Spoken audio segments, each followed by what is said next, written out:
నారా లోకేష్ అన్న యువగలం పాదయాత్రకు తొలి అడుగు పడి నేటికి సరిగ్గా 2 సంవత్సరాలు. యువగలం పాదయాత్రతో ప్రత్యర్థుల రాజకీయ జీవితాన్ని పాతాళానికి తొక్కాడు. ప్రచార వాహనం లాక్కుంటే స్టూల్ మీద నించొని ప్రచారం చేశారు. స్టూలు కూడా లాక్కుంటే పక్కనే ఉన్న భవనం ఎక్కి ప్రచారం చేశారు. అది తట్టుకోలేని జగన్ రెడ్డి భవనాల మీదికి కూడా పోలీసులను పెట్టాడు. వాటన్నిటినీ అధిగమించి నారా లోకేష్ తనని తాను నిరూపించుకున్నారు. రాష్ట్ర రాజకీయ యోనికపై లోకేష్ చెరగని సంతకం. జనం కన్నీళ్లు తుడుస్తూ బాధితులకు భరోసానిస్తూ అరాచకాలపై యువనేత దండయాత్ర.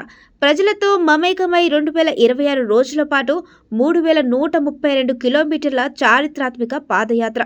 ప్రజా కంటకుల పీఠాలను కదిలించి కూటమి ప్రభుత్వ ఏర్పాటుకు నాంది పలికిన యువగలం.